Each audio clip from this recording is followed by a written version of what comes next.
What you want, when you want it, where you want it. This is The Mesh.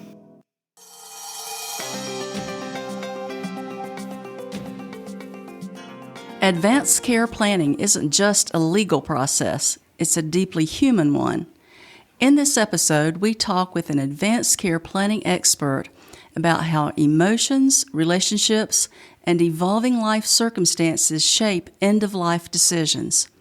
We explore what happens when someone changes their mind, how to update their plan, and how caregivers and healthcare agents can honor those wishes with clarity and compassion. This is a conversation about flexibility, trust, and putting people, not just paperwork, at the center of care. I used to think healthcare was all the same until I discovered Pace at home. Now I can come to a place to stay active, see the doctor, or just enjoy a meal with my friends. Plus, having a team of people that help me make sense of my options gives me the support I need to stay in charge of my own health. It's been life-changing. With Pace at Home, we offer a unique lineup of personalized care and a caring staff that feels like family, all under one roof. Call today and discover a community of caring delivered at your own pace.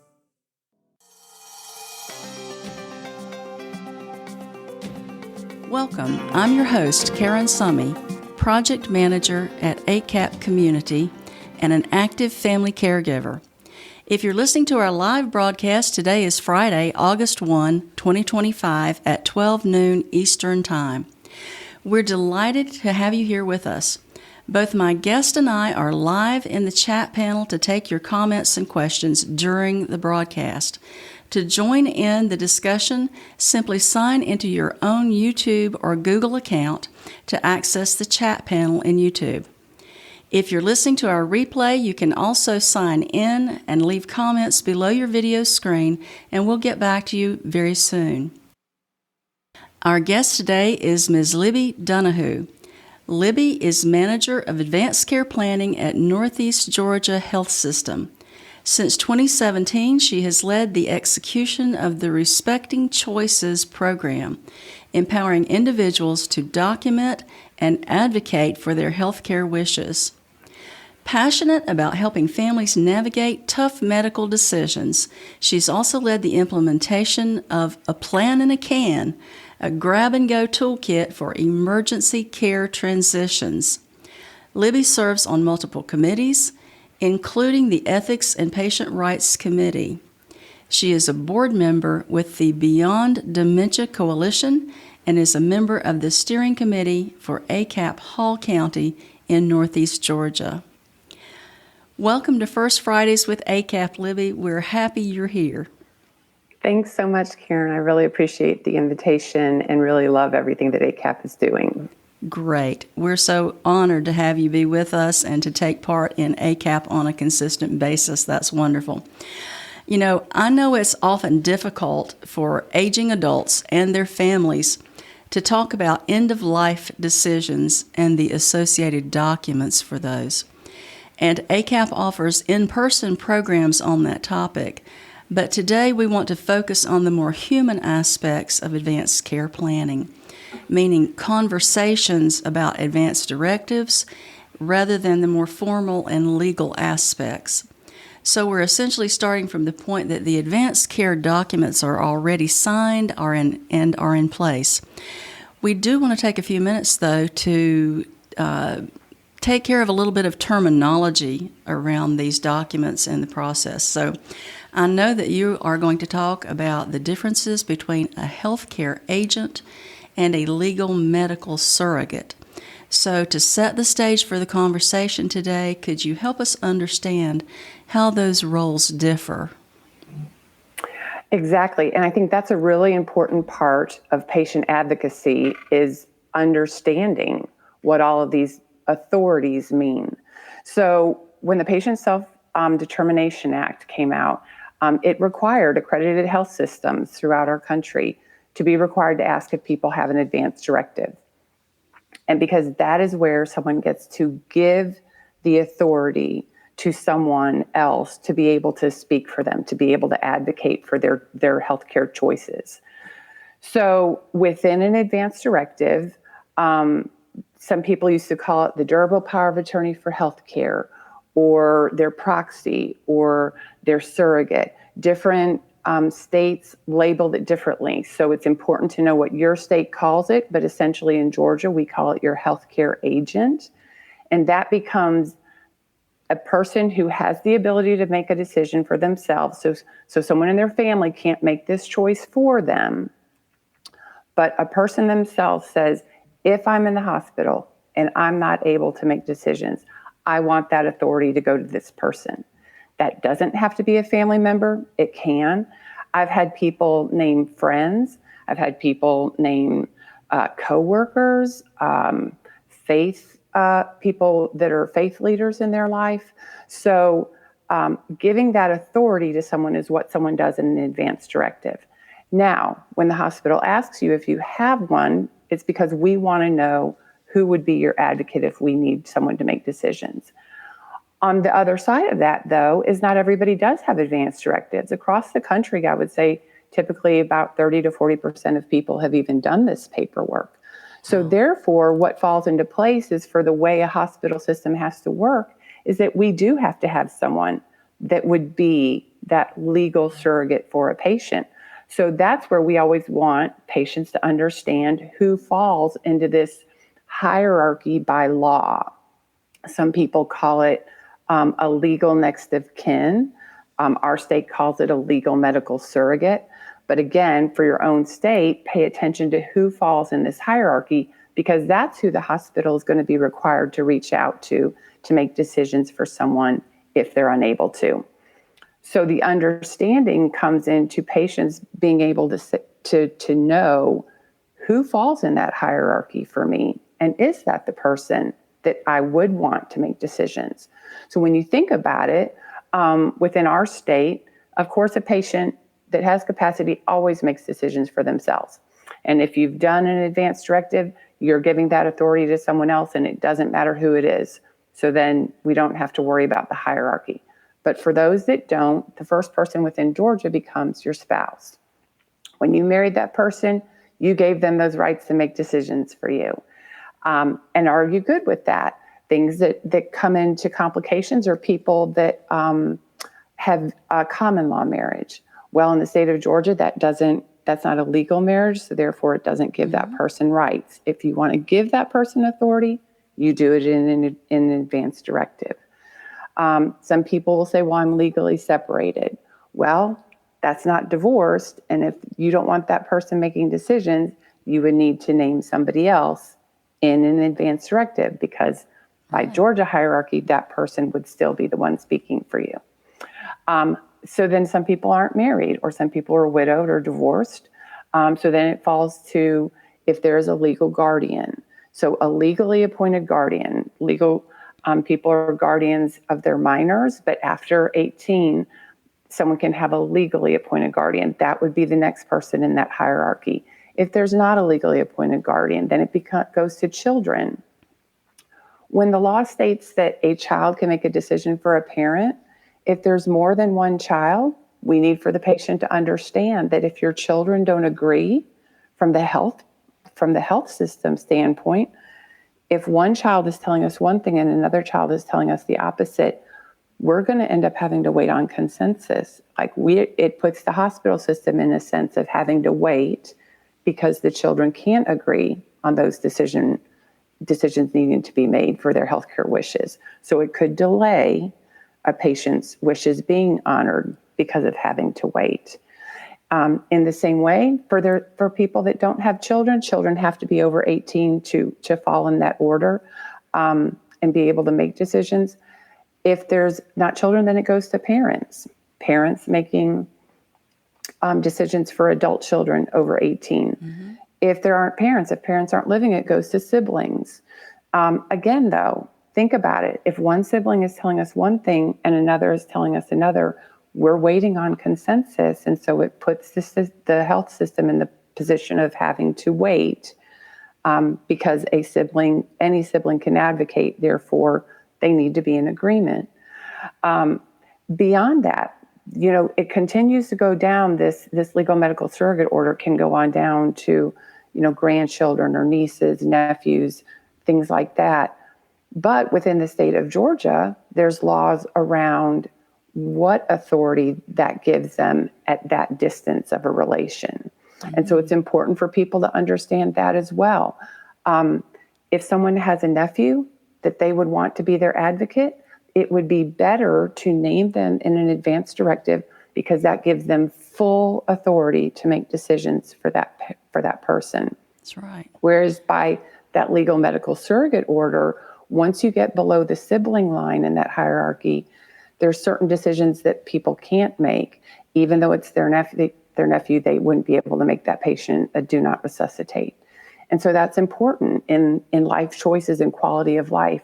If that person doesn't have full authority within the state of Georgia, that ends up having to go through the process of a 2-physician DNR and getting an ethics committee involved. And so again, it's just delaying the ability to honor someone's wishes because of that.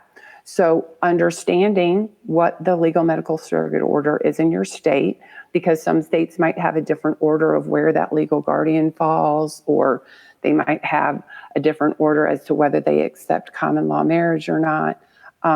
So for everybody to consider what it is for their state, because it's an easy Google search. But knowing that what I went through was for the state of Georgia, and knowing that that's only in place if you haven't thought through naming someone and giving them authority as your healthcare agent, which is what we really feel like empowers people the most, because it allows people to say, you know what, I actually want my sister over my kids, or I want my friend because I'm estranged from all family, or I don't have family. So to me, I think it's the most important part of an advance directive, is making sure that people understand what those positions have as far as authority. Okay, well, it sounds like, as always, when legalities are involved, things can get complicated very quickly. And it sounds like having your wishes fulfilled at the end of your life is dependent on a number of factors, such as whether you have those advanced care documents in place and whether you have someone you know who is designated as your healthcare agent, or which state you live in and what that state's laws say about who can stand as a legal medical surrogate. So is that the gist of it? It is. And when people think about an advance directive, there's 2 parts to it. The first part is that who has authority, that healthcare agent or healthcare proxy. But then that second part is the part that replaced the living will, which is, what would this person want to request or refuse? Do they want everything? Do they not want everything? Do they want something in between? It's individual for every person. And that's the part that's most important, because in advanced care planning, a document can't document every single thing that could bring you to the hospital. Right. So what we always say, and we repeatedly say in our work, is the conversation is more important than the document. Because by giving someone that authority, we want there to be a really good conversation about what it means to advocate for me. It's a conversation about, what does quality of life mean? And for all the different and many varied circumstances, let's talk about, it could be a car accident that brings you here. It could be a stroke. It could be a fall. It could be a heart attack. It could be just so many things. And since you can't individually write all those things down, it becomes really important that you have a really good understanding of what quality of life is. And we often talk to people about, what if I would not do? Like, okay, well, if they tell me that I'm not going to know who I am, where I am, who I'm with, that's not quality to me. I have a lot of people that say, if I can't do blank, that's not quality of life. Then I don't want you to continue to sustain that. So a conversation allows you to go through a much broader topic with someone that's going to be your advocate, so that when they're talking to a clinical team, and a clinical team is giving them advice on where the patient is, they have a better understanding to pull back on and to remember that conversation that they had, that said, you know what, I've talked with them about this, And I remember they told me that this would not be this would fall into what's not a quality of life for them. Mm-hmm. And I know how to tell you what they would want or not want. I think that's one of the things we see very often in the health system is when it comes time that people are in a crisis and we go to family and we say, I'm sorry you're in this situation. Can you tell us what they would want? People just so often find themselves going, I don't know. We've never talked about this. And now I don't know what to do.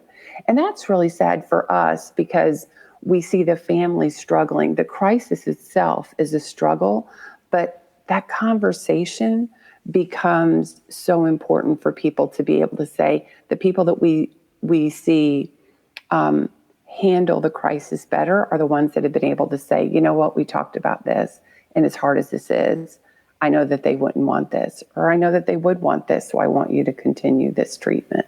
Right.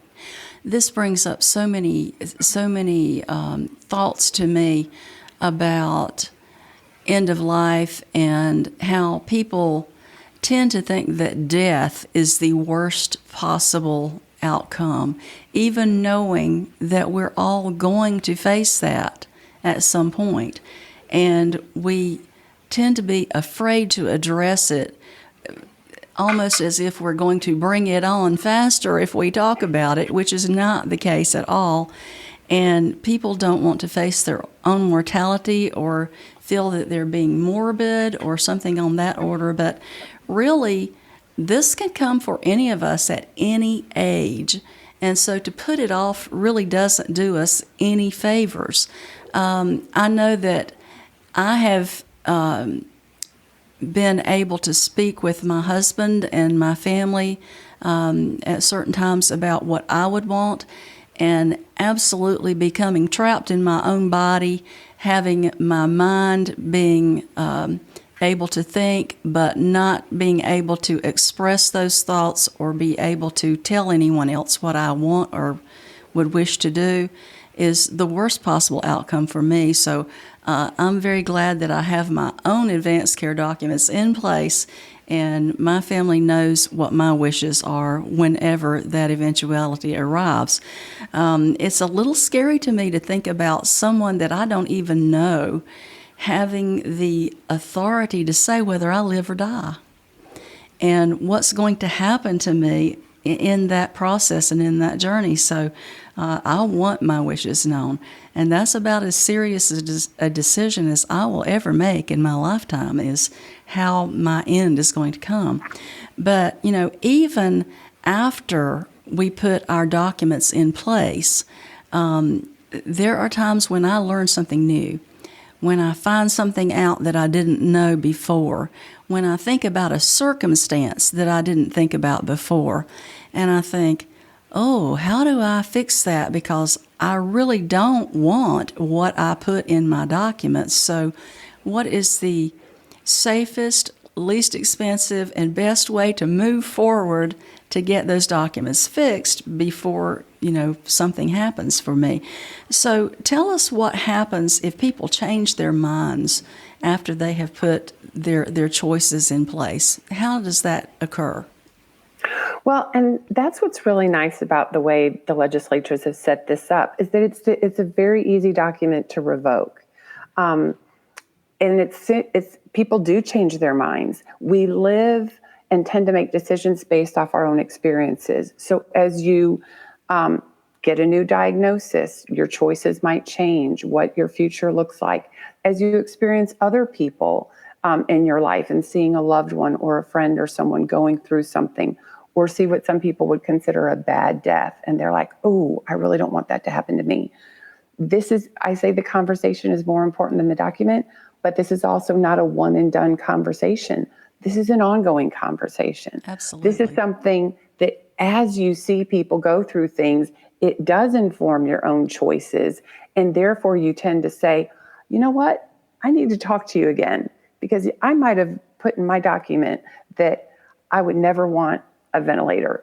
But you know what? I just saw a lot of people in COVID go on a ventilator and come off. Thank you. I was going to bring that up. Did COVID change a lot of people's decisions about this sort of thing? Well, but it's all kinds of things. COVID was a big highlight, but even as people see other folks go through different treatment options, or even something as simple as CPR, someone could say, "Of course, I thought I wanted CPR, but then I saw them break the ribs of that lady's grandmother, and it was so tragic." And so it might inform your own choice to say, "You know what? I want to talk to my loved one. At what point would CPR probably harm me more than help me?" And so, 18 out of 100 people survive CPR, well, is the general statistic. So that's a conversation. That's not me saying whether you should have it or not.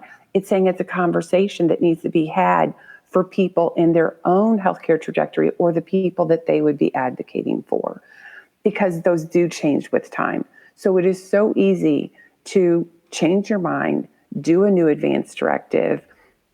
It automatically revokes an old one when you do a new one, because you're signing and dating it to say that these are my wishes now. If you want to destroy copies of old ones, but if there's a copy that's still out there and someone comes into our hospital and says, "I'm her advocate," and another one says, "No, I'm her advocate," we're looking at the date on that and saying, this one was automatically revoked when she did this one. So it is easy to update, and it should be something that people don't feel scared about putting things in writing, because they can change their mind. But also because just because you've checked a box on this document doesn't mean that your healthcare agent can't say, "You know what, though?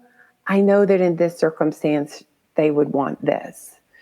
Just because someone says, "I would want this time frame of trying treatments." If that patient isn't able to speak for themselves and that healthcare agent says, "You know what, but for this situation, I think they'd want to try it longer," it's okay, because you've given that authority to that healthcare agent to say, "We can't document every circumstance, but I know that in this case, they would want to try this longer or shorter. You know what? I know that they said they wanted to try this for, 6 months, but this isn't what was quality to them. I know that they would want to be removed from this care or request or refuse on either side of it."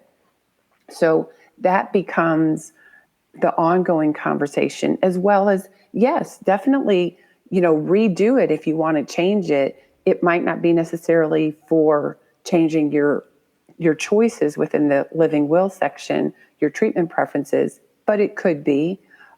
But it could also be changing who you name as a healthcare agent. Right.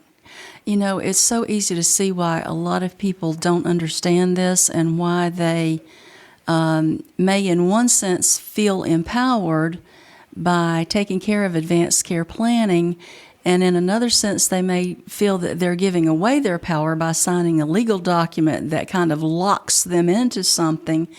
And it makes it very clear why those conversations with your family and the people around you who would be making those decisions when you can't becomes more important than ever, because they truly can say, "No, I know personally this is what my loved one would want in this circumstance, so this is what we should do."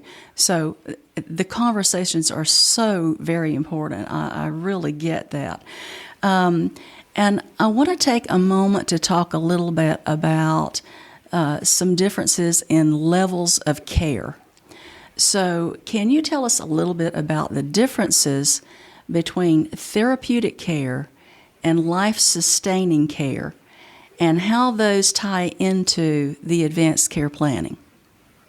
Exactly. And that's part of understanding what authority you have in this decision making, as well as patient advocacy, understanding what the choices are, because people get so nervous about advanced directives. Talk about life-sustaining treatment.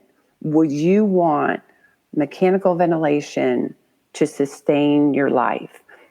That's not saying, would you want mechanical ventilation if you have pneumonia and you need to be intubated with a tube down your throat while you get better? Therapeutic care is, this is treatment that will help you get better, and then that treatment can be removed. Life-sustaining means you're not going to ever go without this. So the difference in, a feeding tube for a period of healing versus a feeding tube that you will have for the rest of your life. It's so important for patients as well as their advocates to understand what their choices are. Because when someone, again, checks a box, they don't realize that what they're doing is they're checking a box in treatment preferences about what life-sustaining care is. We're still going to give you therapeutic care. And we don't ever want patients nor their advocates to fear that, oh, wait a minute, they said they don't want that, and now they're not going to give that to them.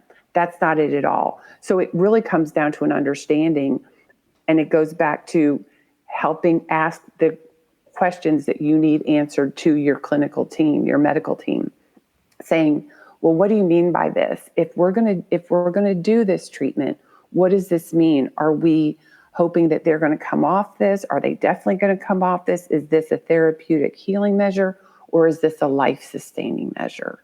And so because quality of life, and going back to all those people that say, I don't want to be a burden on my family. There's so many things I wouldn't want. Well, is this something that you need for a time, or is this something that would be forever and it's something that you wouldn't want? It goes back to that. These are my definitions. If I can't do this, I wouldn't want it.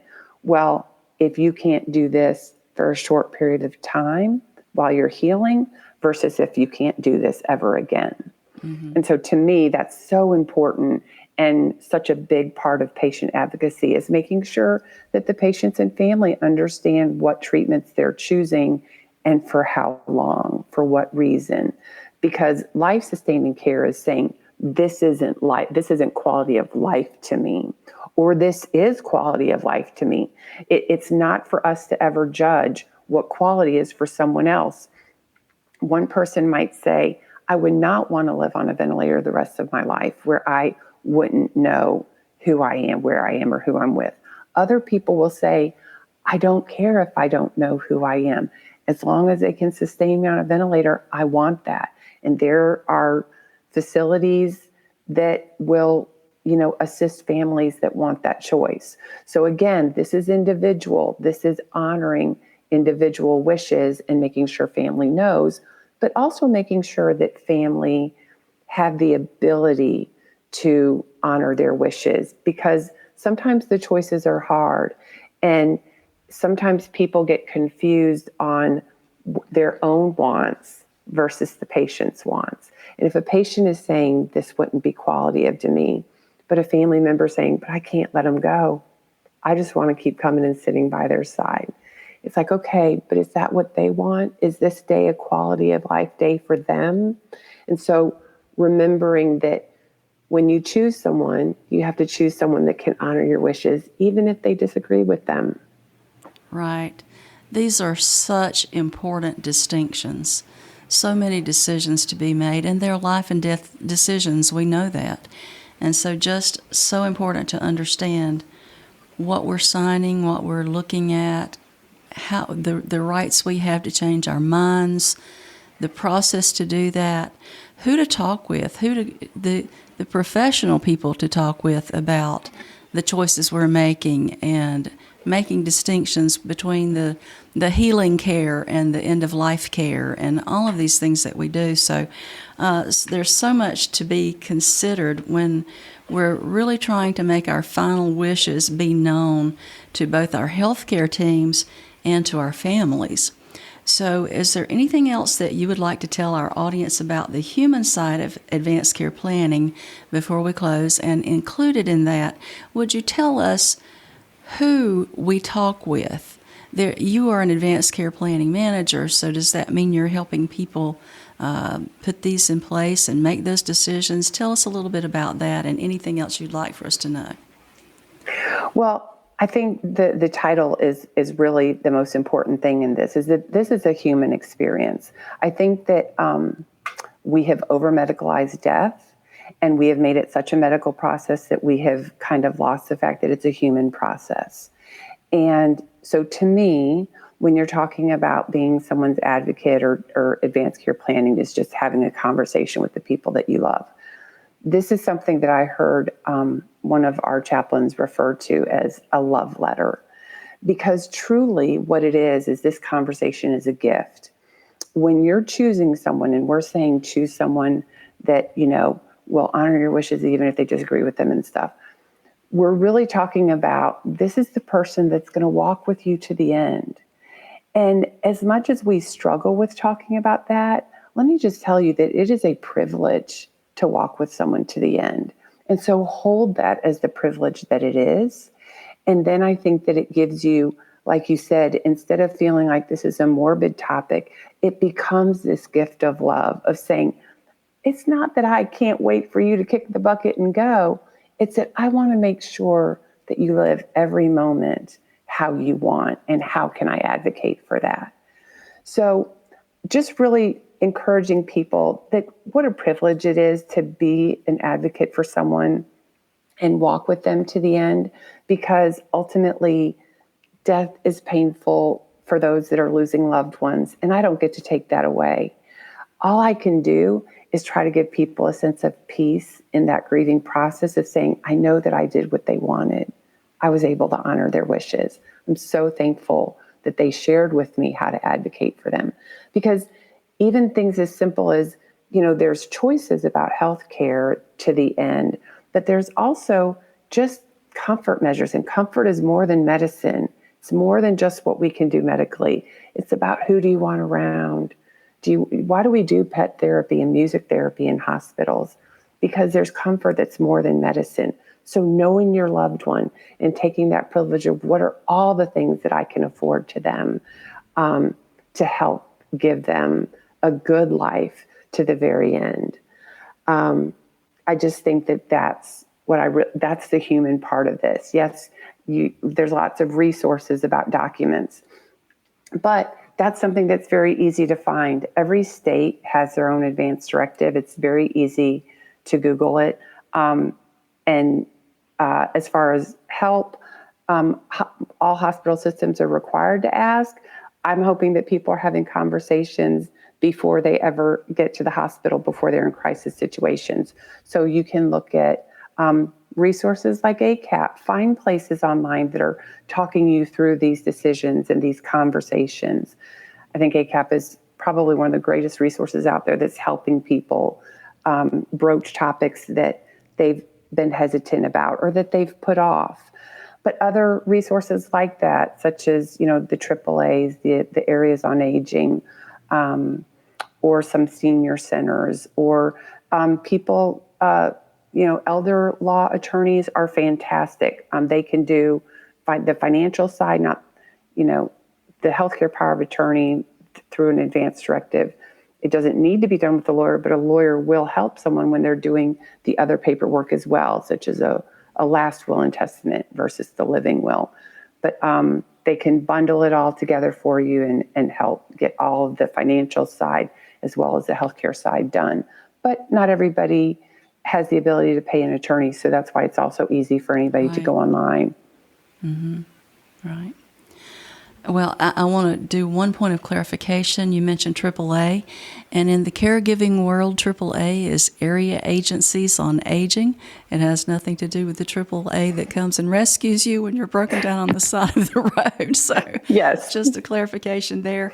And I just want to say thank you, Libby, for what you do day to day in helping people put these things in place so that we do honor everyone's wishes as they're approaching the end of the journey. And this has been a very informative talk. I hope that it will encourage people to have the conversations with their families and their loved ones and to get some of those documents in place so that someone you know and someone you trust is actually making those decisions for you, not someone who is appointed by your state, whoever that might be, and they don't know you, they don't know your personal life, what makes you you. So I encourage everyone to get those documents in place. So I really thank you for sharing this time with us today. It's very helpful. Thanks. And I want to thank our viewers and listeners. Hopefully this look at the human side of advanced care planning will be helpful for you and your family as you consider how to honor your loved one's wishes. If you haven't already done so, please be sure to click the like button below your video screen. If you'd like to hear more of our broadcast, click the subscribe button. And keep in mind that you can share today's podcast with your family and friends by clicking the share button as well. We also want to say thank you to Pace at Home in Newton, North Carolina, for sponsoring all of our Caregiver Community podcasts, and to Every Age, our sustaining partner. Please join us again on Friday, September 5, for our next episode. You can view the replay of today's program through our website at www.acapcommunity.org or find the audio podcast as part of the Mesh network of online shows and podcasts. You'll find us on any platform where you listen to podcasts as well as on our website. While you're on the site, we hope you'll take a few minutes to learn more about ACAP, our free educational programs for caregivers, and our growing number of local community chapters offering in-person programs. Until next time, be well. Thank you, and bye for now.